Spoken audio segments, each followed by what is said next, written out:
Gepleýär Azatlyk Radiosu, eferde maksat Ataýew bilen habarlar gündeligi. Halkara Valyuta Fondunyň işçi topary Aşgabatda eden saparyndan soň resmi beýanat ýaýratdy. 1-5 oktýabr aralygynda halkara pul gazynasynyň işçi topary Aşgabatda sapar etdi. Toparyň ýol başçysy ýurdun makro ykdysady we maliýe ulgamynyň ösüşlerine baha bermek hemde ykdysady kynçylyklary wajyp syýasy prioritetleri maslahat etmek maksady bilen amala aşyrylan saparyň netijeleri barada 8 oktýabrda beýanat ýaýratdy. Ýöne beýanatyň mazmuny 10 oktýabrda jemgyýetçilige mälim edildi. Beýanatda toparyň agzalarynyň Türkmenistanyň ýokary wezipeli hökümet resmileri we maliýe pudawynyň biznes jemgyýetçiliginiň hemde diplomatik wekilhanalaryň wekilleri bilen duşşanyny habar berilýär. Saparyň jemleri barada Türkmenistanyň döwlet habarlar gullugy guramanyň çap eden beýanatyndan öň 7 oktýabrda öňürtüläp maglumat çap edipdi. Döwlet medeniýetinäki habarda Halkara Valyuta Fondunyň işçi toparynyň Türkmenistanyň ykdysady ösüşleri ikrar edýänligi aýdyldy. Halkara pul gazynasynyň işçi topary iňňän ätiýaşly saýlanyp seçilen äheňnäki sözlemleri ulanmak arkaly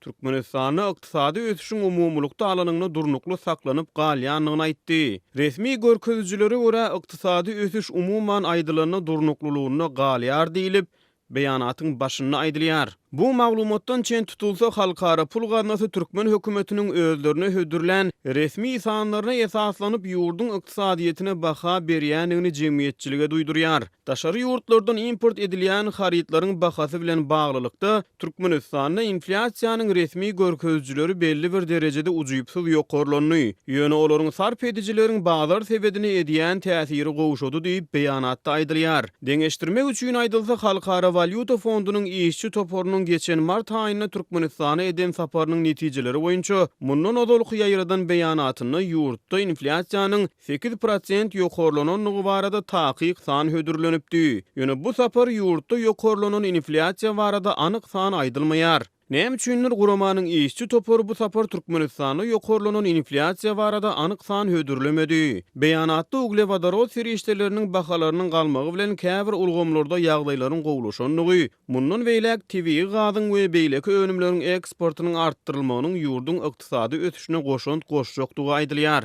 Şeýlede onu mundan beýlek bäsleşligi östürmek üçin hemde häkimiýetleriň güýçlü, köpügürlü we inkluziv ösüşi gönüktirilen maksatnamalaryny durmuşa geçirmek üçin ýurtdaky syýasy sazlamalara dowam etmek maslahat berilýär. Beýanatda döwlet harçlamalaryny azaldyp olary esasan ösüşe gönüktirilen infrastrukturalary östürmekde ulanmak hemde döwlet serişdeleri harçlananyny bilim saglyk pudawynyň ähmiýetini göz öňünde tutmak maslahat berilýär. 2019 ýyldan başlap ilata mut, suw, gaz, elektrik energiýasyny nahar duduny bermek besetmek barada ýakynly kabul edilen karar hem döwlet serişdeleriniň tygyşytlanylmagyna ýardam berer hemde energiýanyň we suw serişdeleriniň has tygyşytly ulanylmagyny höweslendirer diýip Halkara Valyuta Fondunyň işçi toparynyň ýaýradan beýanatyny aýdylýar. Ýöne bu reformalaryň sosial täsirini göz öňünde tutup ilatyň gowşak gatlagy goraw astyna alınmaly diýip beýanatda aýdylýar. Halkara Valyuta Fondunyň 8 oktýabrda ýaýradan resmi beýanaty Türkmenistanyň döwlet medeniýetine 7 oktýabrda çap edildi. Guramanyň resmi beýanatyny ýurdun täzirçilik ulgamyny liberallaşdyrmak, valyuta boýunça bar bolan düzgünleri ýeňletmek, ýurdun pul syýasatyny döwrewaplaşdyrmak, ykdysady we maliýe ulgamlaryna statistika görkezjileriň hilini we el ýeterliligini ýokarlandyrmak maslahat berilýär.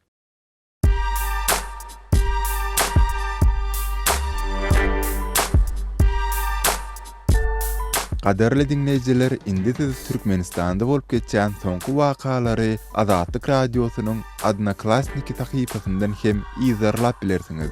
Bu sosial ulgamda köp sany Türkmenistanlylaryň bardygyny nazarda tutup Azatlyk Radiosy bu ýerde hem öz sahypasyny açyp maglumatlaryny ýerleşdirip başlady. Bize goşuluň.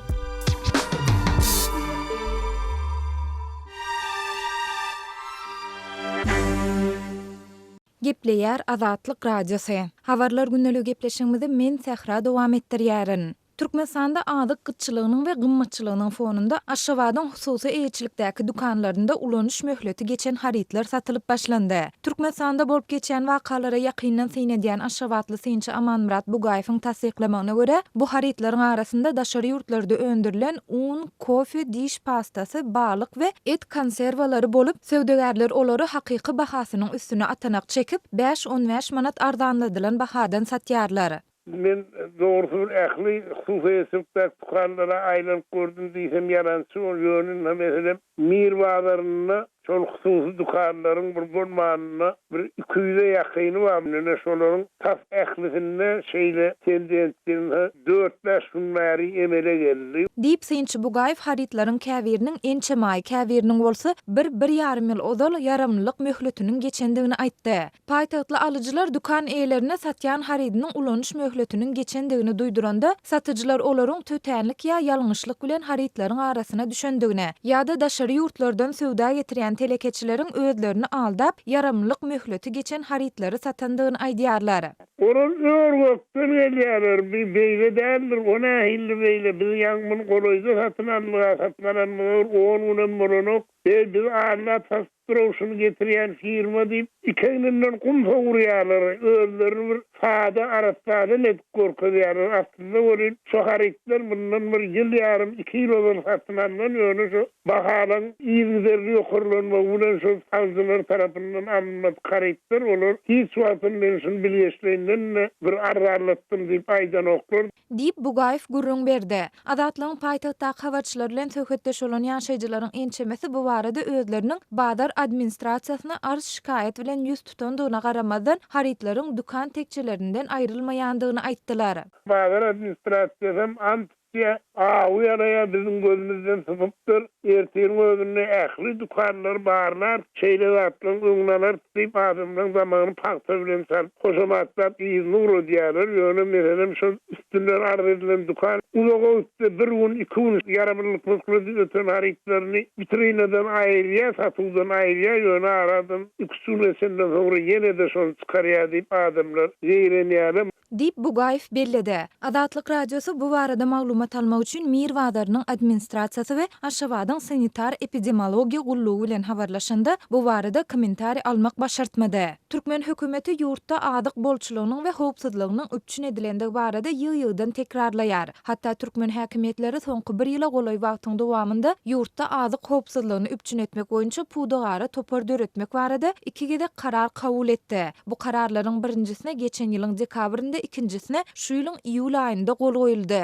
Emma mugaramazdan ýurtda un, çörek, ösümlik ýagy we şeker ýaly haritlaryň gytçylygy dowam edýän bolsa, ilatyň gündelik durmuşda sarp edýän adyk we senaat haritlarynyň dermanlaryň bahasy hem ýygyderli gymmatlaýar. Adatlyň ýurt içindäki habarçylarynyň habar bermegine görä, bu gymmatlama daşary döwletlerden gyzyl pul ýa-ni daşary ýurt valutasyna satyn alynan käbir haritlaryň öz wagtynda satylmazlygyna sebäp bolýar. Bu bolsa maddi ziýan çekmek islemeýän söwdegärleriň möhleti geçen haritlary ýa-da dermanlary satmagyna getirýär. Geçen ay Adatlyň Daşowzak habarçysy welaýatyň käbir dermanhanalarynda yaramlyk möhleti geçen dermanlaryň satylyp başlanandygyna, söwdegärleriň olaryň soňky ulanyş möhletini üýtgedýändigini habar beripdi. Türkmenistan'dan Azatlyk Radiosynyň azathabar.com web saýtyna Sayfon 3 proxy ulgama arkaly howpsuz ýagdaýda girip bilersiňiz. Sayfon 3 siziň internetdäki şahsiýetiňiziň gizlinligini ýokary derejede üçin etýär. Türkmenistan'dan her günde Sayfon 3 arkaly 1,5 milyon gezek peýdalanylyp petiklenen saýtlara girilýär. Sayfon 3 dowamly özgörýär. Şonuň üçin ony her 2 hepdeden täzelep durmagy unutmaň. Azatlyk Radiosyny Sayfon 3 bilen howpsuz ýagdaýda iýdarlaň. Gepleýär Azatlyk Radiosu. Eferde maksat Ataýew bilen habarlar gündeligi. Saglyk ministrligi sagdyn dem almak üçin raýatlary Berdimuhammedowyň kitabyna çaýlary maslahat berýär. Türkmenistanyň saglygy saklaýyş we derman senagaty ministrligi raýatlary döwlet başlygyny Gurbanuly Berdimuhammedowyň awtorlygyna ýazylan gaýdylýan Türkmenistanyň dermanlyk ösümlikleri atly kitabyny görkezlen çaýlary içmegi maslahat berýär. Ministrligiň maglumat merkezi döwlet hiýetçiligindäki Neytrany Türkmenistan gazetiniň sentýabr aýynda çap bolan sanlarynyň birine güýz pastyna dem alyş ýollaryny döreýän ýeti keselleriň öňüni almak goýunça 11 maddalyk peýdaly maslahatlary halk köpçüligine ýetirdi. Peýdaly maslahatlaryň 10-njy bölümine ilaty Prezident Berdimuhammedowyň Türkmenistanyň dermanyk ösümlikleri adly ilmi esasda ýazylan itburun narpıl çopon telpek buyon kökü we şoňa meňdeş dermanlyk çaýlary içmek maslahat berilýär. Gurbanuly Berdimuhammedow prezidentlik wezipesiniň gapdalyndan soňky 10 ýylyň dowamyna öz adyndan başga-da 40 goly kitap bilen bir hatarda ýurduň dermanlyk ösümlikleri barada 10 tomluk işini çap etdirdi. Onun çap etdiren käbir kitaplary janr taýdan biri-birinden düýp götür tapawutlanyp şu wagt içinde çap bolan kitaplaryň hataryna ilmi hem edebi çeper kitaplary köpçülüge ýetirildi. Kitaplarda atçylyk, edermençilik, ösümlik dünýäsi, halkara siýasat, çaý, watantöýçilik we şoňa meňdeş başga da köp türlü öwüşgün çaýlan temalar okuyuculara ýetirilýär. Döwlet hiýetçiligindäki media we medeniýet serişdeleri prezidentiň kitaplaryny iýdigderli mahabatlap, olardan alynan bölekleri okuyucular tomoşaçylaryna günnelik ýetirýär. Mundan öňe Türkmen telewizionyasy ýurduň prezidentiniň iş günüň dowamyna çürnükli çäýnekden käselep çaý içýän pursatlaryny görkezýän video şekilleri efire berdi. Berdimuhammedow sany 50 golaýlap barýan kitaplarynyň hataryna öz adyndan çaý melhem hem ilhem diýen kitabyny hem goşdurdy. Bugünkü gün ýurduň saglyk ministrligi ýörüýti maglumat çap edip, ilaty prezidentiň maslahat berýän çaýlaryny içmegi ündeýär. Şulardan çen tutulsa Türkmenistany atlar, halylar, şaýsepler we şoňa meňdeşler bilen bir hatarda inni çaý hem döwlet siýasatynyň wagt guralyny şöhrelendirýän simbol hökmüni siýasalaşdyrylýan çemeli. Ýurduň saglygy saklaýyş ministrliginiň ilaty sagdyn durmuş ugrunly prezidentiň aýdýan çaýlaryny içmegi resmi derejede maslahat berýän wagty ýurtdan derman gytçylygy we gymmatçylygy barada habarlar gelip gowuşýar. Türkmenistanda dowam edýän ykdysady kynçylyklaryň fonuna soňky bir ýylyň dowamyna ýurtda dermanlaryň bahasy ozalkysyndan 100% gymmatlady. Azatlygyň ýurt içindäki habarçylary bilen töhbetdeş bolýan ençeme Türkmenistanly saglyk öýlerini döwlet hiýetçiligindäki saglyk ähtiýaçlyk pasportyna girýän dermanlar boýunça reseptlerin ýazylyp berilýändigini, ýöne şol dermanlaryň köp görnüşleriniň döwlet hiýetçiligindäki dermanhanalarda satylmaýanlygyny gürrüň berýärler. Azatlygyň daşowly habarçysy sentýabryň aýagyna ýurduň Demirgazyk regionunaky dermanhanalarda ilaty möhleti geçen dermanlaryň satylyp başlananyny habar berdi. Ýurtdaky derman gytçylygynyň we gymmatçylygynyň fonuna saglyk ministrligi ilaty prezidentiň maslahat berýän çaýlaryny içmegi ündeýär. Ministrligiň ýaýradan peýdaly maslahatlaryny başga da bir näçe instruksiýalary bilen bir hatarda sport bilen meşgullanmak, düdümünde vitamin C bolan önümleri iýmek, otoglary arasynda howa bilen ýyljyratmak, milli naharlara sarymsak we burç goşup iýmek, elleriň arasynda saklamak maslahat berilýär.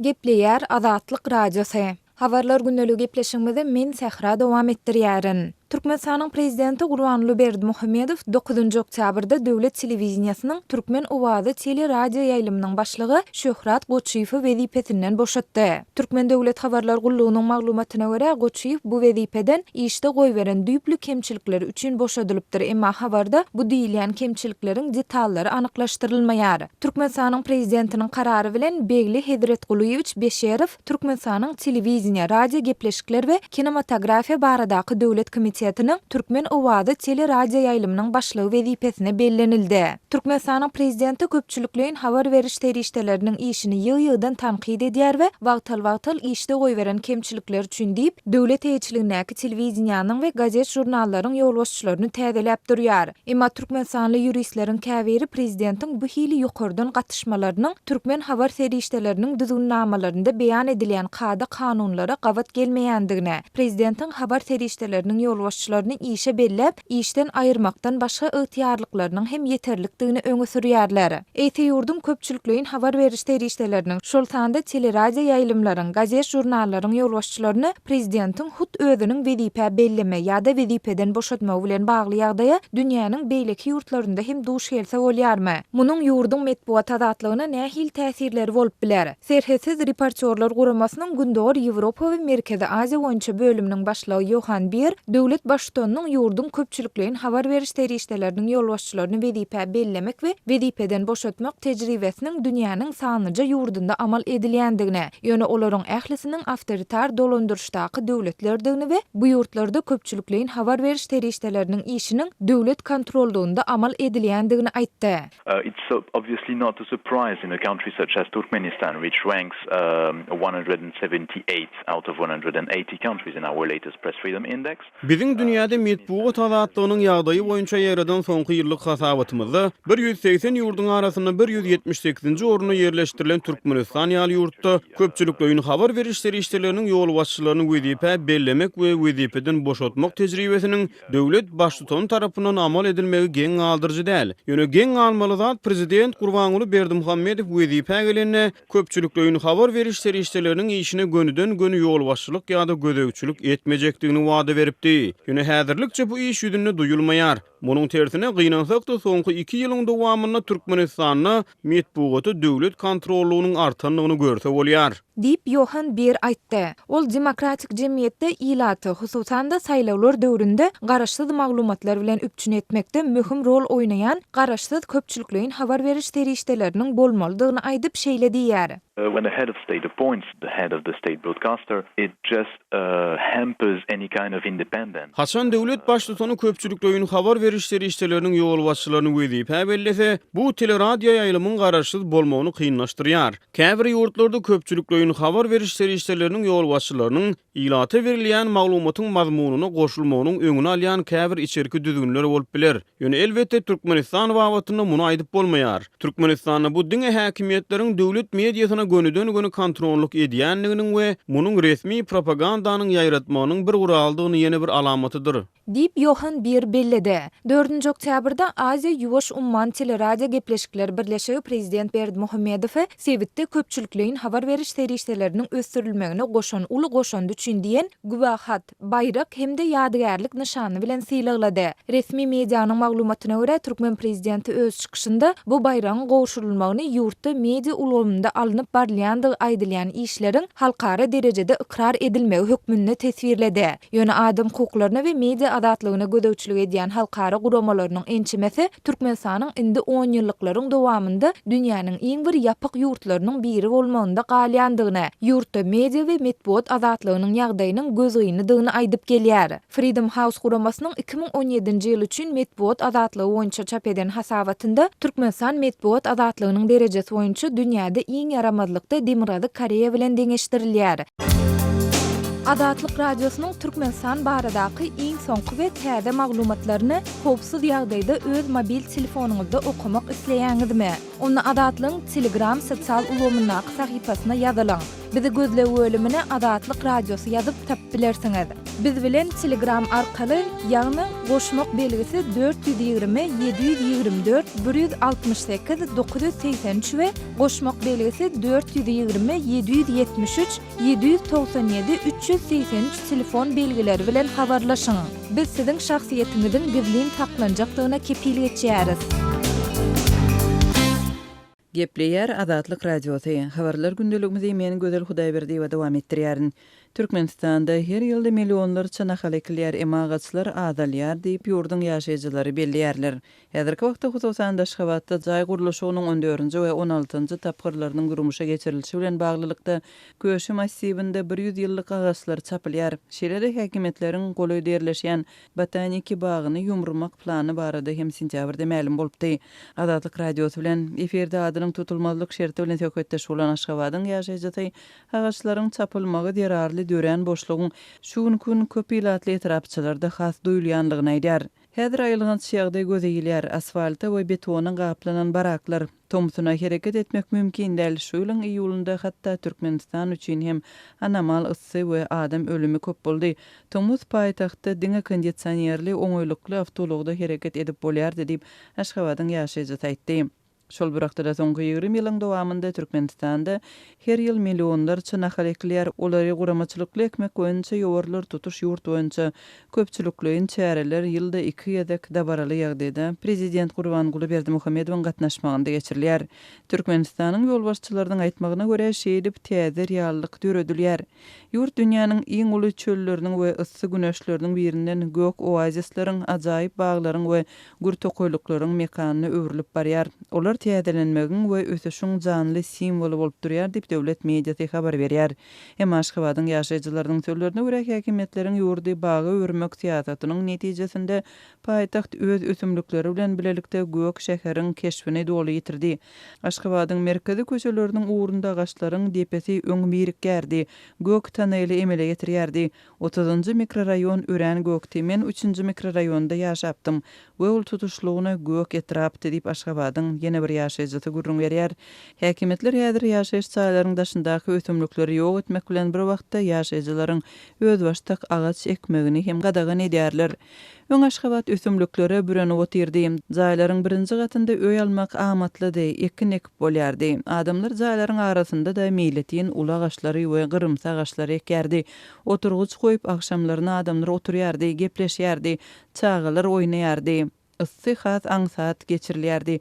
Pozitiv energiýa bardy diýip söhbetdeşlerimiziň biri belliýär. Resmi maglumatlara görä 2018-nji ýylyň agaç ekişlik kampaniýasynyň dowamında jemi 3 million agaç ekilmeli. Olaryň ýarty paýtagtda we onuň daşynda galanlary beýleki vilayatlariň merkezleriniň we şäherleriniň daşynda ekilmeli edildi. Olaryň esasan hwoýa we miwe agaçlary boljak edildi. Agaçlar ýylda 2 ýedek baharda we güzde ekilýär. Şu ýylky 1-nji tapgyrda mart aýynda tutuş ýurt boýunça 445 000den gowrak agaç ekilipdir. Ýowara 377,5 000 adam gatnaşypdyr. Aşgabatda 192 000den sähel gowrak nahal ekilipdir. Resmi maglumatyň çap eden bu sanlaryndan çen tutulsa, häkimetleriň şu ýyl ekmege göz öňünde tutan 3 million agajynyň galan 2,5 milliony güzki ýowarda ekilmeli. Odalky ýyllaryň tejribelerine görä güzki ýowar oktýabr aýynda geçirilýär. Emma onuň şu tapar geçiriljek wagty ente köpçülüge ma'lum edilmedi. Resmi maglumatlarda ekmek üçin agaçlaryň satyn alynmagynyň we ýygdyginiň maliýe çeşmeleri ma'lum edilmeýär. Şol bir wagtda ençe meýil bäri ýurdun döwlet edara karhanalarynyň işgärleri ýowurlara çekilýärler. Şeýle-de olaryň zähmet hakyndan agaç satyn almak we ýygyk üçin pul saklanýar. Häzirki wagtda ýygyk üçin saklanýan puluň meçhurlygynyň edara görä 5 we 15 manat aralygyndadygyny Azatlygyň habarçylary aýdýarlar. Martdaky ýowaryň öňü tirasynda habar berilişine görä döwlet edaralarynyň işgärlerinden agaç satyn almak üçin her adamdan 10 manat meçhurynda pul toplanypdyr. Yerli synçylar öňden bar bolan agaçlar köpçülikliň çapylýarka ekilýän täze agaçlaryň köpüsiniň kökurman gurap galýanlygyny belliýärler we munyň sebäbiniň olara kadaly ýygyň edilmeýänligi, olaryň wagtynda suwarylmaýanlygy, şeýle-de agaçlary ekmek boýunça düzgünleriň berjaý edilmeýänligi bilen baglydygyny aýdýarlar. Öz sebetiňizde bolýan wakalar barada azatlyga maglumat bermek isleseňiz, biziň WKontakte hasabymyza ýazyň. Bizi gözlegi bölümine azat habar ýazyp tapyp bilersiňiz. Siz suratlaryňyzy we videolaryňyzy hem ýollap bilersiňiz. Azatlyk siziň şahsiýetiniňizi gizlinlikde saklar. Siz bolan wakalar barada maglumat beriň, biz hem habar bereriz. Gepleýär Azatlyk Radiosy. Mikrofon öňünde Merdan Saryýew. Amerikan ve Rus kosmonawtlaryny halkara kosmos stansiýasyna eltmeli Soyuz älim gemisinde uçuşdan tizara soň ýaşazlyklar ýüze çykdy. Soyuz MS-10 kysymly älim gemisi Kazakstandaky kosmodromdan uçupdy. Kosmonawt Aleksey Ovchinin we NASA-nyň astronawty Nick Hack adatdan daşary ýagdaýda kapsuluda sagaman Kazakstanyň territoriýasyna gondular. Bu barada Rus we Amerikan kosmos edaralary maglumat berdiler. NASA ve Roskosmos kosmonawtlaryň kapsulusynyň Kazakstanyň Jezkazgan şäherinden 20 kilometr gündowrda gonundygyny, şeýle-de olaryň ýagdaýynyň gowudygyny aýtdylar. Gözleg we halat ediş toporlary Soyuz älim gemisiniň gonun sebitine bardylar. Olar ekipasyň 2 agzasynyň ýagdaýynyň gowudygyny, şeýle-de olaryň kapsuludan çykandyklaryny habar berdiler, diýip NASA maglumat berdi. Kosmonawtlar diri, olar gondular, olar tapyldylar diýip Baygoňur kosmodromundaky bir çeşme gurrun berdi. bildirdi. Hak ve Avçinin yerden 400 kilometr uzaklykda yerleşen Halkara Kosmos Stansiyasynda 6 ay çemesi wagt bolmalydylar. Roskosmosyň başlygy Dmitri Rogozin wakanyň bolan sebitine uğrady. Selede hadisany derňemek üçin ýürüýte topar döredildi. Bu Soýuz Älim Gämesiniň 1975-nji ýyldan bäri ilkinji ýerde kelekçilige uçuramagy boldy. Moskwanyň we Washingtonyň gatnaşyklary Ukrainadaky we Siriýadaky uruşlar, selede Kremliň Amerikanyň saýlawlaryna gatnaşandygy baradaky aýplamalar sebäpli soňky döwür has hem dartynlaşypdy. Emma iki ýurt kosmos giňişliginde hyzmatdaşlygyny dowam etdirdiler.